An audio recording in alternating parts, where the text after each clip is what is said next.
not simply because you're Sri Lankans and neighbors of ours, but because you're young. And you're at a point of life when, while the past may have its relevance, the more important aspect of your lives is how do you create a future.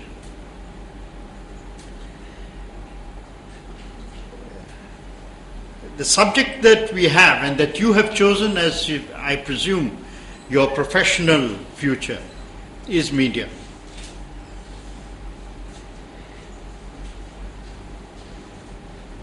You heard a brief biodata. You heard that I was a journalist and I am now the national spokesman. And this actually brings us very quickly and straight to the point. You can't be a journalist as well as a national spokesman of any party. You have to be one or the other. A journalist cannot be partisan. A journalist cannot belong to a political party. In a democracy, you have every right to join politics. Indeed, I have done so not once. I'm fortunate of always doubling my mistakes, but you have every right to do so. But you have no right to pretend to be both. Obviously, all journalists will have views. That comes with the territory. Many people, joke or indeed say that, I don't know if they say it as a joke or not, but they keep saying that yes, one of the great intentions of government is to brainwash journalists. That possibly might be true, but those people forget that you can only be brainwashed if you have a brain. Most professions don't have a brain, so they can't be washed. And if we have a brain, then we will have views. Nobody is supremely objective. That is an impossible state in human affairs. But to have views is one thing, but to be blindfolded is quite another. You may have views, supportive of the government, against the government, it doesn't matter. But the story is something that is above your viewpoint. The story always stands on its own legs, it stands on its own merits, and the story must travel no matter where it goes and who it hurts. That's the critical aspect, and that is the fact. Governments, I know I'm not part of a government, so I can tell you that from governments actually don't mind views. They only pretend to mind views. What they really get worried about is stories. Because the story, a view, it can be discussed. A story hurts. I expect, since you are journalists, want to be journalists, training to be journalists, I'm going to leave. How much time do we have, sir? Half an hour. Yeah. So what I will do is that I'll keep my remarks to brief, and I expect you to actually use most of the time with questions. Because questions are the epicenter of our profession. If you do not have a questioning mind, don't sit in this hall, don't waste your time, please go and become a bureaucrat. You must be in quest of something. You must question. You must question those you admire. It is very easy to question those you dislike. It is very easy to question those you dislike. The tough part of our profession is to question those you admire, those you like, those you don't, those who you want to succeed. So please, and I hope it is in the latter spirit rather than the former of being hostile that you will address your questions to me. But after my remarks, we will open up the call to questions. And Actually, I might, and I hope it's useful to you. If I find some of your questions to be wrong or to be waffle, I'll tell you that your question is not right. And I'll tell you how I can evade the question because it is badly phrased. And that might help you to learn the practical part of our practical side of our business. But let me just go back briefly through what you have heard already and see what we can pick up. When I joined the Illustrated Weekly in 1971, Khushwant Singh was the editor. It's a name I'm sure you must have heard and mentioned.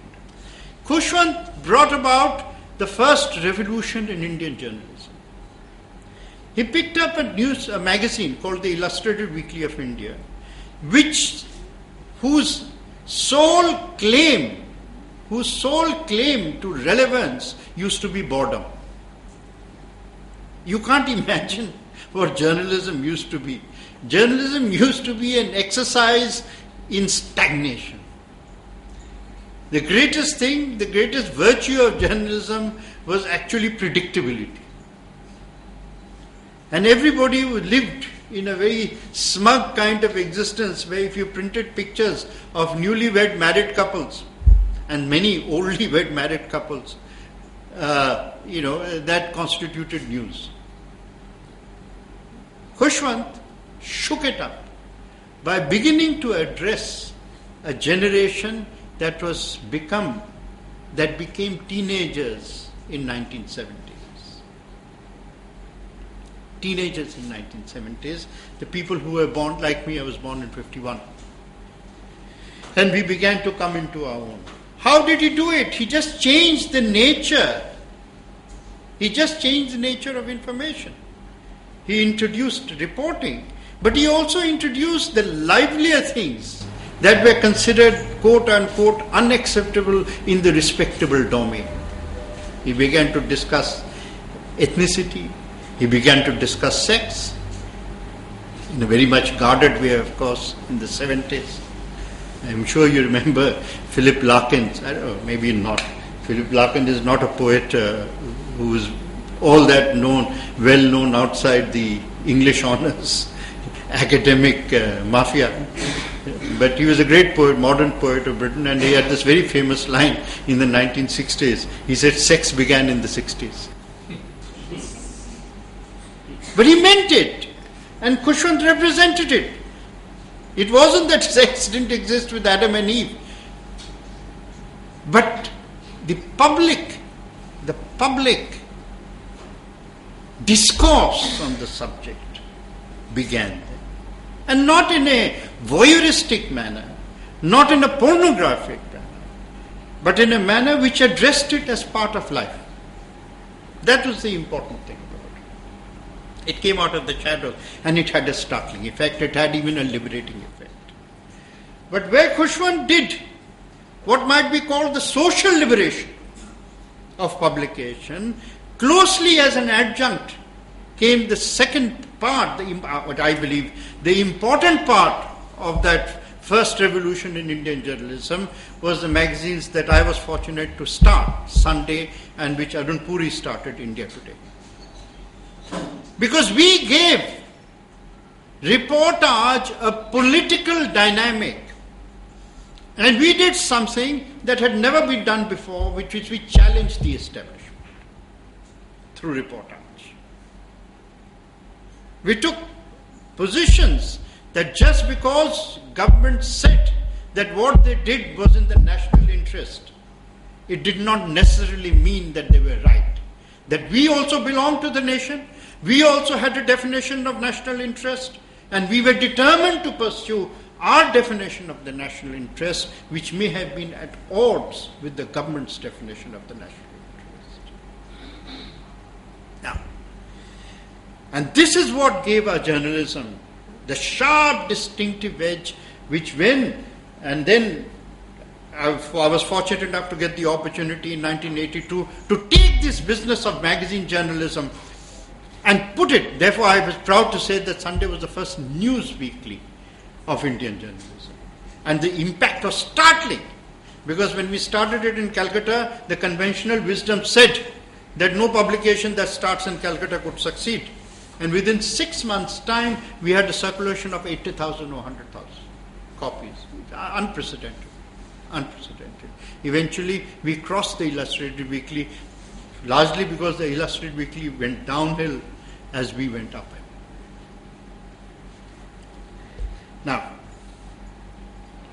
in 1982, exactly the same thing happened with the Telegraph, which is now recognized as India's first modern newspaper. And I remember clearly, I was all of 31 when we started it, and the establishment Statesman we challenged. Statesman was not only the most respected, but also the very good newspaper. We very clear about it. It was a classic newspaper. It was a great newspaper. It was a template newspaper. It was a paradigm newspaper of its time. But what it forgot was that not only that the British era was over, it also forgot that an Indian generation had come in. And already we were into our 30s, those of us born in 1951. We were already in our 30s. We were already with jobs. We already had a different view, which we are not willing to surrender. And I know that the old men of the Statesman used to sniff. Well, there were no old women, because women were not part of journalism until we turned up. In fact, we were the first generation to give women jobs in journalism. I'm delighted to see that there's so many here now. And by the way, I didn't do it out of any generosity. I did it out of practical good sense. Why? Because women, in any sphere of life, women work harder. They work harder not because they're better than men, but because they have more to prove. They have not been given the opportunity before. So the first generation women have the pioneer spirit. They will have to do better, they will do more, and also they will do it at the same salary. So, the Statesman dismissed us. It's a kids' newspaper. What they thought were kids were people in their 30s, people who had above their 25, people who were already in jobs. Yeah. Let me get back to one more point. You heard that I was a graduate in English from Presidency College. Actually, I was very barely a graduate. I don't know quite how I managed to pass, largely because I attended very few classes. Not totally my fault, but one of the reasons was that between 67 and 70, when I was in Presidency College, it was the hotbed of Maoist movement and Naxalite movement. 3 years, we virtually didn't have classes. There were bombs, violence. The Calcutta and Bengal were burning all through the. But that proved to be a great blessing. A great blessing. Because we were rescued from the atrophy of conventional education. I remember a tutor. In those days, we still had tutors. The educational system in India would still have at least in Presidency, it did, maybe not anywhere else. And my personal tutor, because I used to bunk his classes with as much abandon, I bunked the conventional classes. And he was really a very God-fearing, very devoted, very, very classically good teacher. And he asked me, he was very upset that I didn't go to his classes. And he asked me once why. I actually complained to my father. My father didn't quite ever interfere with me, but one day he literally caught me by the ear and took me. And he said, Bengali, that why don't you attend class? And I said, sir, I really don't have much interest, frankly.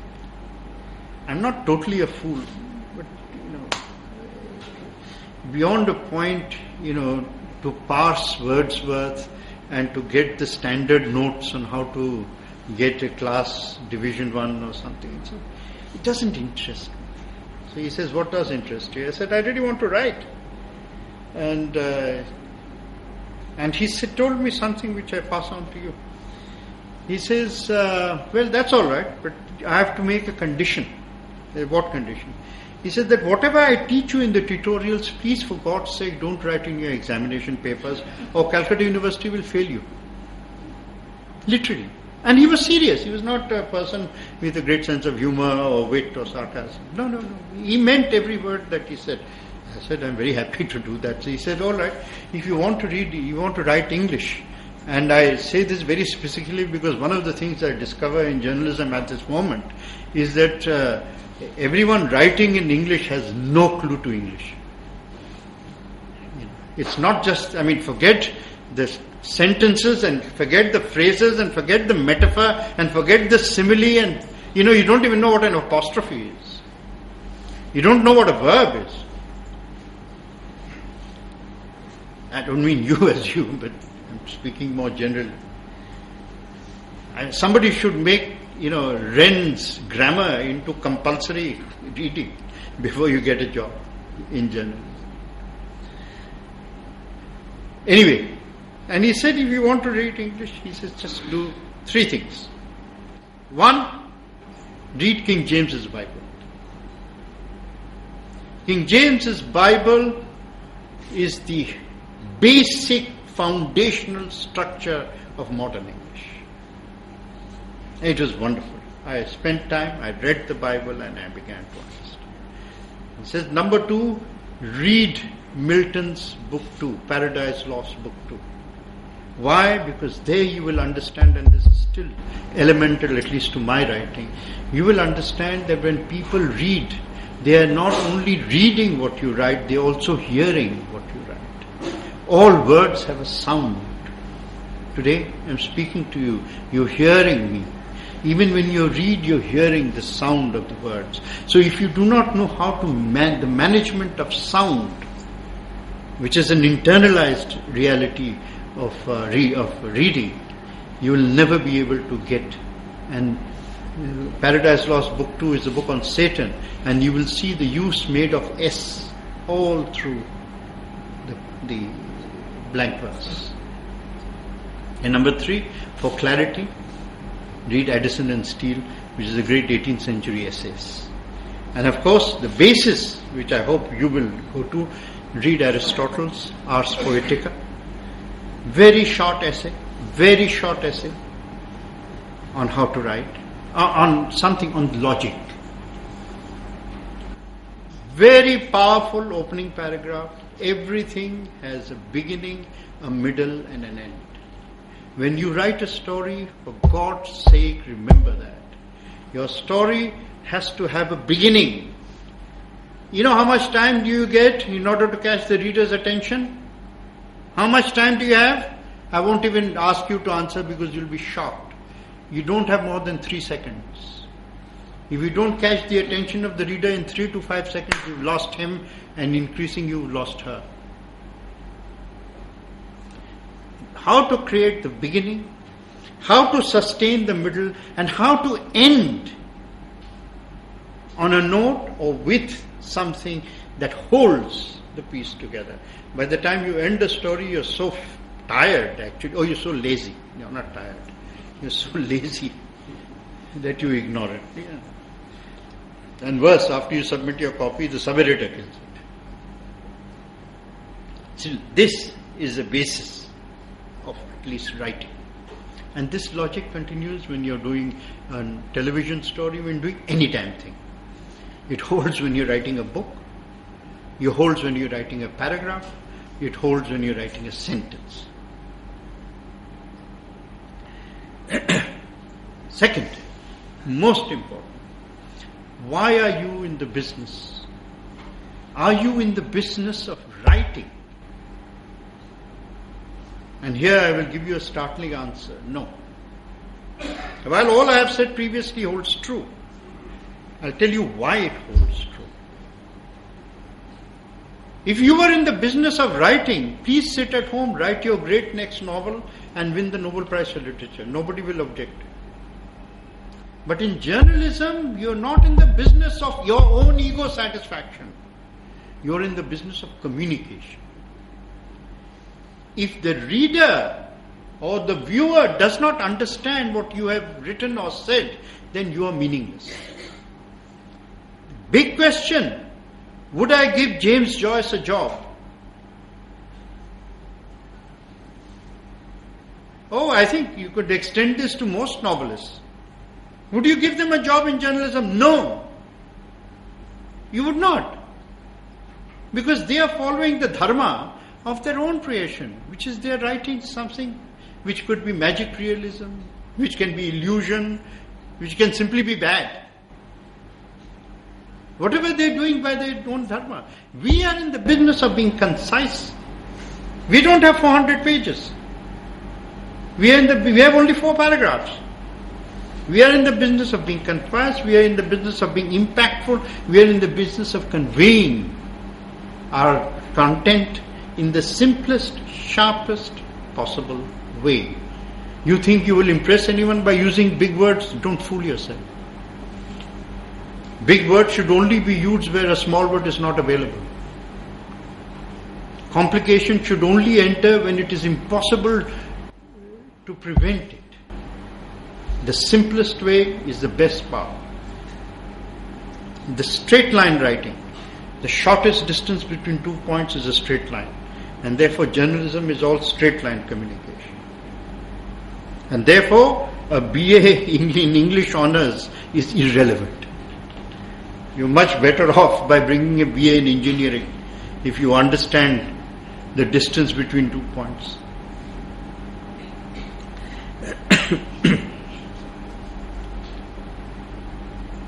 You heard, here I'll end, because I know political reporting is going to be one of the attractions, not the only attraction of media, but one of the attractions. I fought 2 elections when I went into public life earlier. This time I was the spokesman at a very difficult period for our Prime Minister, for a Muslim to be his spokesman in the height of the election campaign season. I mean, you know, it's not an easy job, but he trusted me. And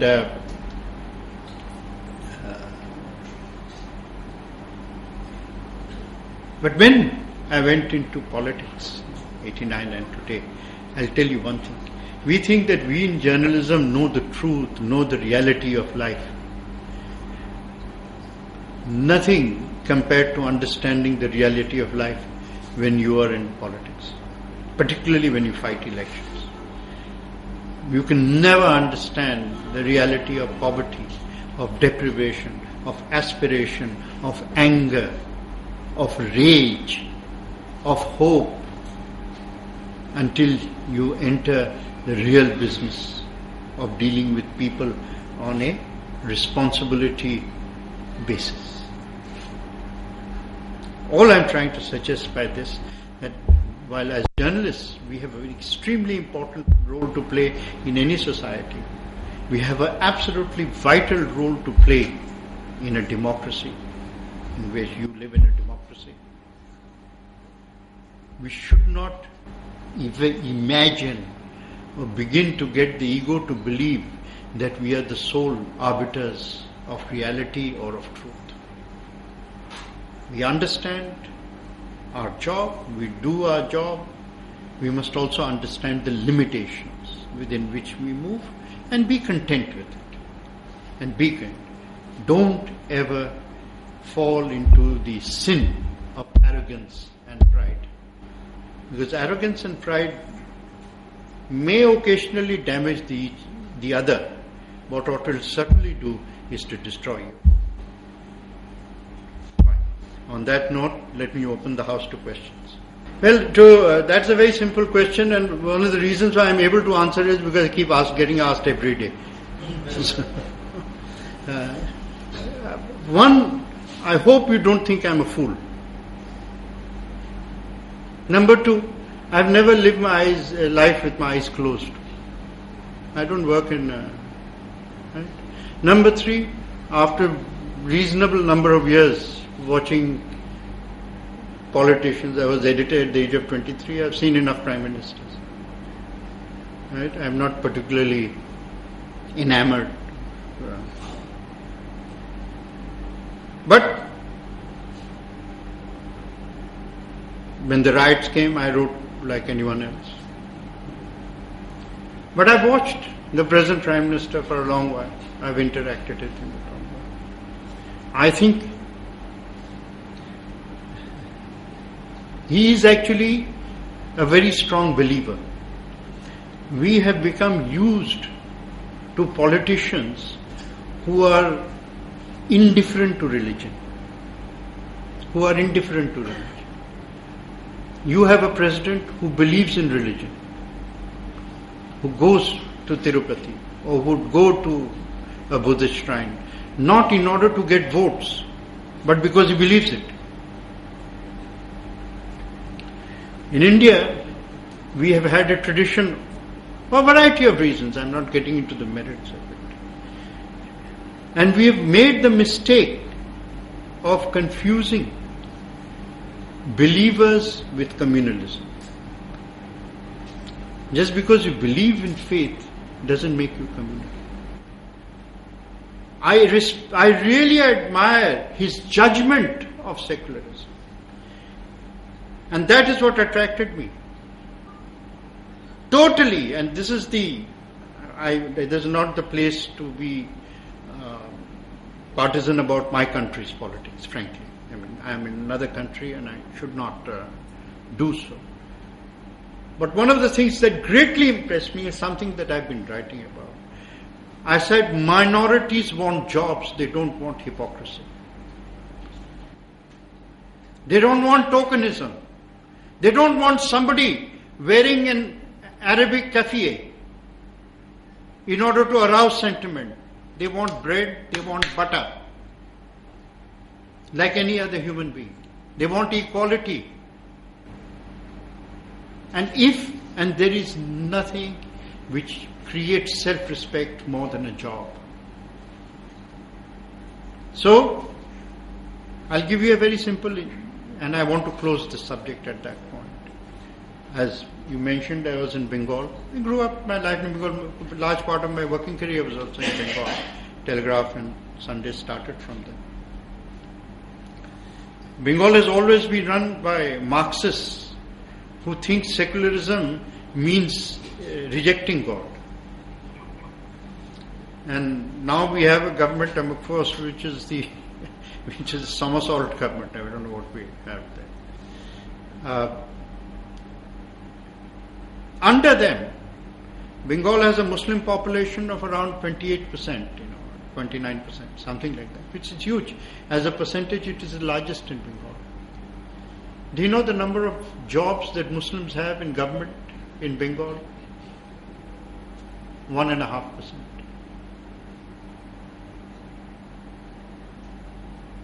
1.5%. In Gujarat, in the last 10 years, the population of Muslims in Gujarat is 7%, or maybe 7.5%. You know the number of Muslims in government service? 6.5%.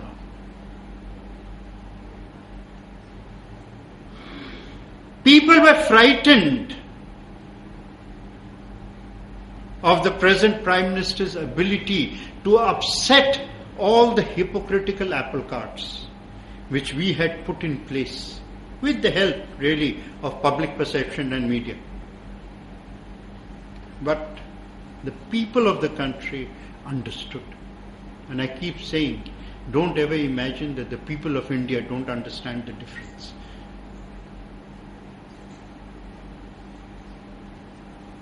I think, why don't we let the kids, because they are the ones who should be answering the questions. I find silence, if you're going to be silent, as I said, go and join bureaucracy. There you get paid to be silent.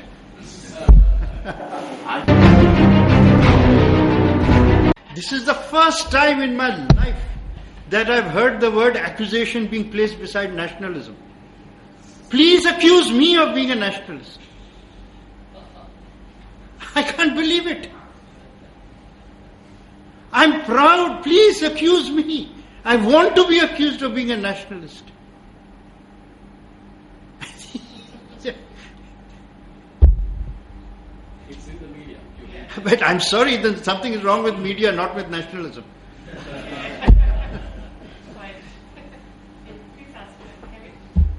It is not personal. I mean, you. Come on! I say, what is this? Ask anything. Come on, get up and ask it. Come on. Why do you call yourself a journalist? Why do you call yourself being proud as a nationalist? Very good. It's a very good question. Absolutely. There was a time in our history, not very far back, when being internationalist used to be much more respectable than being a nationalist. You remember? I don't think any of you were born in those days. But it was part of the creation of a Marxist culture.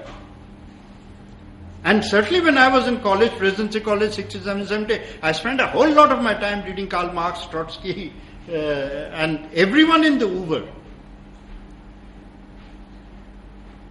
But the reason why I'm proud of being a nationalist is because my internationalism.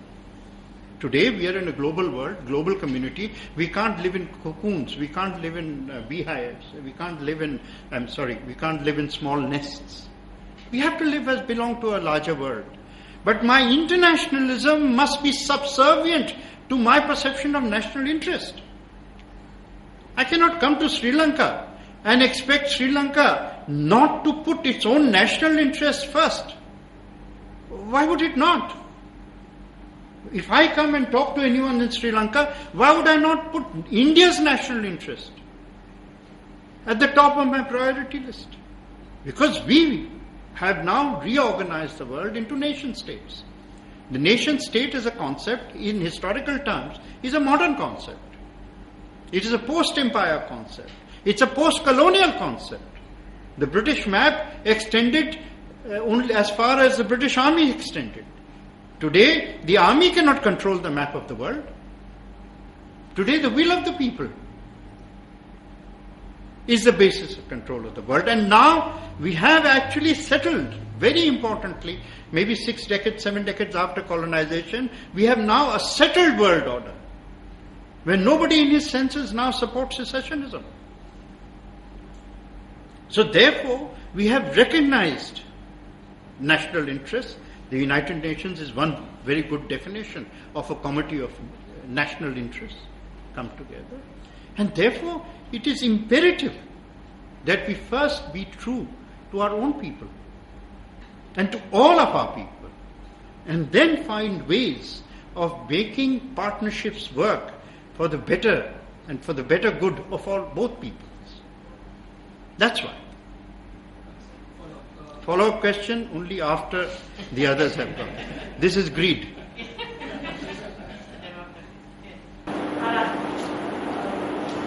Come on. Well, okay, this has now internationalism. Good.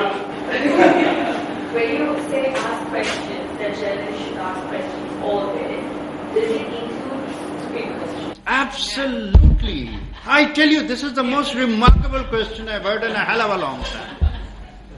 I tell you, you're going to do well. Once you get rid of your diffidence, you're diffident. Once you get rid of your diffidence, you'll do well in this profession. Because this is absolutely correct. How do I know a question is stupid? Until the answer has come. Sometimes it's not stupid. What you probably mean is inane. Sometimes the most inane questions, the most obvious questions, not the ones you've calculated and thought through and so on and so forth, give you the biggest news. We had just had, because it's in public space, therefore I'm using it as an example, because they happened 2 days ago. Otherwise, I promise you I would not have used it because it might sound again partisan. I don't want to be. But 2 days ago, Robert Vadra was asked for the simplest question in the world. Simplest question, what do you think of land deals? Simple. If you have little practice, you can find a very simple answer to make it non-news. But his reaction dominated the news cycle for 48 hours. Because it was not the question which was stupid, it was the answer which was stupid. And by the way, remember that a democracy is not the right to talk sense. Every system wants you to talk sense. Dictatorships also want you to talk sense. Democracy is quite often the right to talk nonsense. Yeah, absolutely. This is an extremely relevant question. Extremely. The only objection I have to your question is the use of the word everybody. Some bodies. Some separation, bodies. Otherwise it's grammatically incorrect. Unfortunately, in our profession, and actually lubrication comes in many ways. Many ways. Sometimes it comes by flattery. Sometimes it comes in hard material benefits. Sometimes it comes in Diwali gifts, in Christmas gifts, whatever. Right? There are many ways to compromise a journalist. And in fact, in many of the cases, it is not the journalist who benefits. Paid news, it's not the journalist really who benefits, it's the owners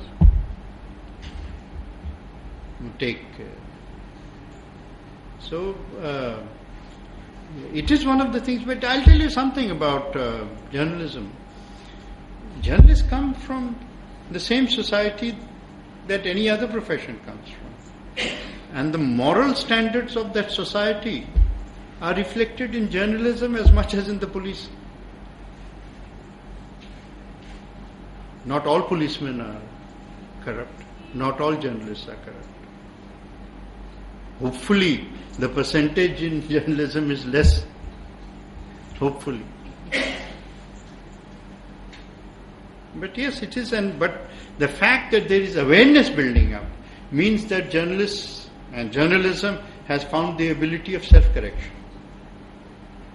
And that's good news.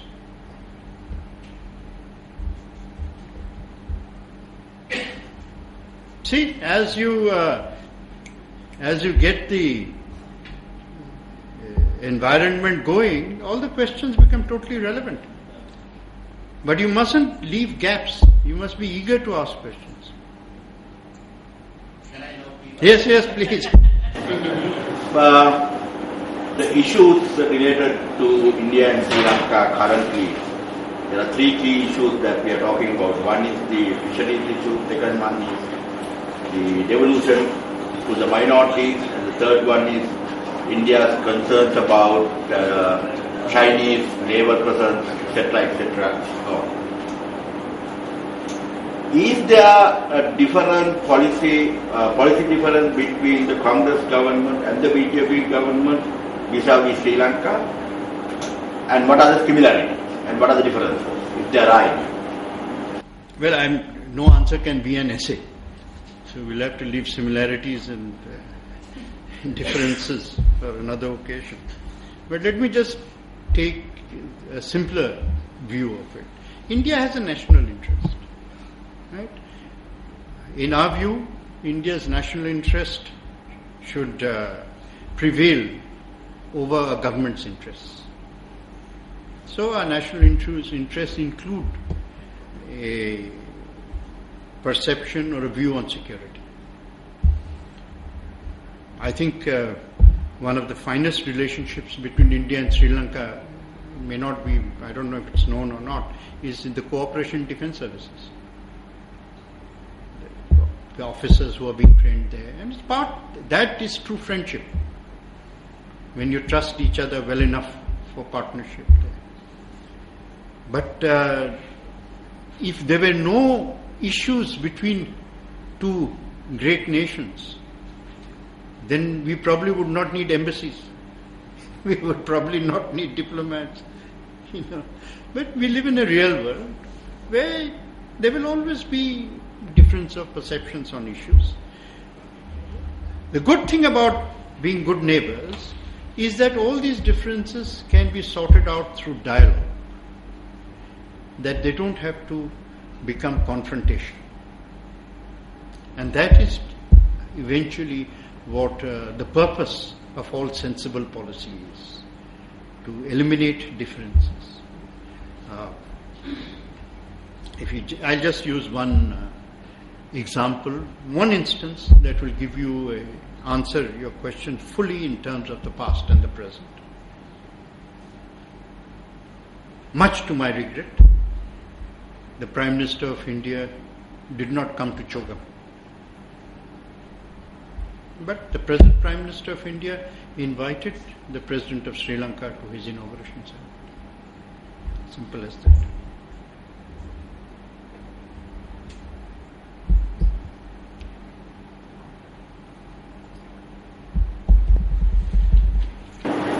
We find today journalism is being suppressed in different means, in different ways. And there is that understanding that social media is there to basically replace the need for journalism. It's a matter of bringing communication and being more open and to voice the voices is concerned. What is your opinion on social media and the impact on journalism? I frankly never understood why there should be a contradiction. Journalism is edited information. Journalism is professionally edited, not just by the editor. After all, the selection process begins with the reporter, with the sub-editor. And then it is sifted through. So it is a professionally edited information, whereas very often social media is a tea shop. There might be occasional gems of wisdom in the banter that goes on. But why should society not have both? Has the presence of a newspaper or television channel stopped you from gossiping in a tea shop? Oh, over a water cooler in your office? It's all complementary. It is not contradictory. Any other questions? He had a follow-up. Okay. What is your view on censorship information? Let me give you the good news. Censorship never works. We've been through it. In fact, censorship is almost certain to breed all the negatives that you sought to prevent. Because when people don't believe the information that they read, then they make up what they want to believe. So any government which tries censorship, I'm afraid, is cutting off its own legs.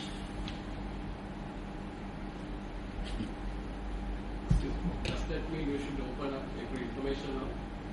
No, no freedom of the press comes without a libel law. That is the check and balance of any civilized society.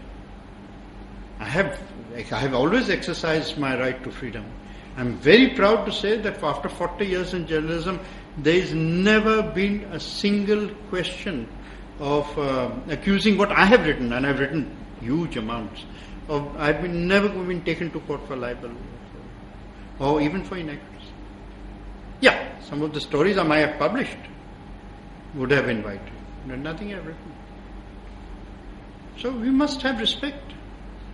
Also, by the way, if you're going to be a journalist, you must respect a confidence. If something is told to you in confidence, that should be more binding upon you than any written contract. Never betray your confidence. I'm this advice. This is not a law. And I have only gained by imposing this law upon myself. So there's a... Sorry, go ahead. Yeah, go ahead. So when you say never betray your confidence, what if the good of the public overweighs the... Yeah, the good of the public will always overweigh a confidence. But if you once betray a confidence, you'll never be confided in again. Nobody will ever confide in you. Because it is not meant. after all, it's an understanding between human beings. No relationship in life, however personal, however intimate, including relationship between husbands and wives and friends and lovers, will survive betrayal of confidence. So the question I wanted to ask was, we spoke about Indira Gandhi. I didn't. I did. And emergency and dictatorship.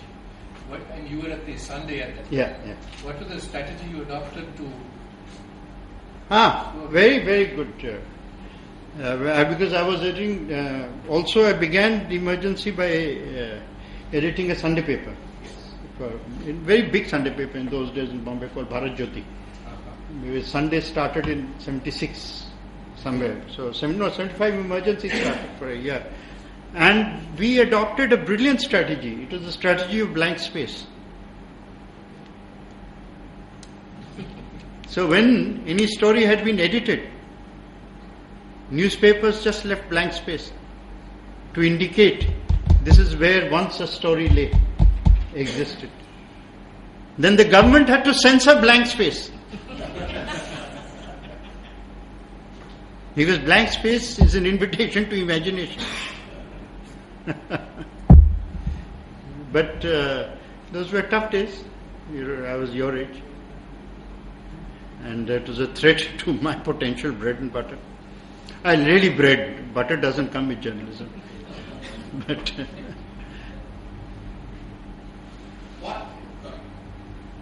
What was the sort of point when you decided to give up your distinguished career in Germany and go into politics? What was the impetus? I think the recognition that the time had come to do something larger, or at least hope to do something larger. And that's it.